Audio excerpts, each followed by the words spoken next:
Hello बच्चों, so the question is a new carbon carbon bond formation is possible in, यानी कि किस reaction के अंदर नया कार्बन कार्बन बॉन्ड बनता है। ओके तो देखते हैं क्या कैनिजारो के अंदर बनता है, ये हम देख लेते हैं। तो देखो बेटा, कैनिजारो रिएक्शन इस तरीके से होती है।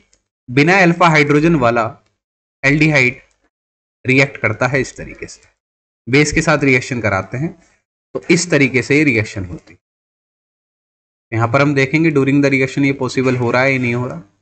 इसके बाद क्या होता है, ये अपने ही दूसरे मॉलिक्यूल के साथ ये नेगेटिव चार्ज यहां पर आता है और ये H माइनस अटैक करता है इस पर, हाइड्राइड ध्यान रहे। तो ये तो बन जाता है बेटा इस तरीके का कंपाउंड, और H माइनस जब इस पे आकर लगता है तो इस पर आ जाता है ऊपर नेगेटिव चार्ज।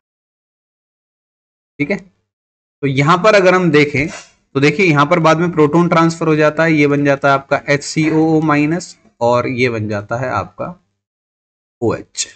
तो इस रिएक्शन में कार्बन कार्बन नया बॉन्ड फॉर्म नहीं हो रहा है। चलो इसको छोड़ देते हैं। अब हम बात करते हैं फ्रीडल क्राफ्ट एल्काइलेशन।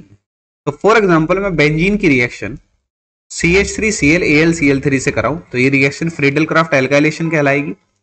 AlCl3 जो है एक लुईस एसिड है बेटा, तो क्लोरीन को ले जाएगा और CH3 पॉजिटिव बना देगा इलेक्ट्रोफाइल, और ये बेंजीन इस पर अटैक करके इस इलेक्ट्रोफाइल को अपने पर अटैच कर लेगी।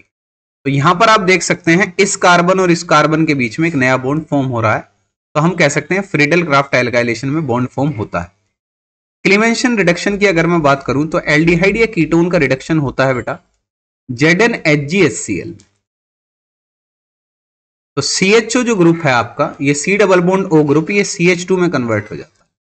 ठीक है, तो यहां पर भी कार्बन कार्बन नया बॉन्ड फॉर्म नहीं होता, तो इसमें नहीं होगा।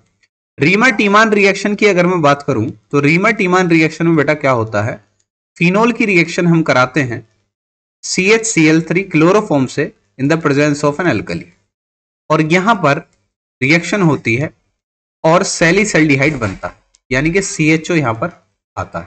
तो यहां पर भी आप देख सकते हैं कार्बन कार्बन का बॉन्ड फॉर्म हुआ है। तो रीमर टीमान में एंड फ्रीडल क्राफ्ट एल्काइलेशन के अंदर यहां पर carbon carbon double bond form हो रहा है। Hence option B and D are the correct answer. And I hope the concept is very much clear to you. Thank you and best of luck.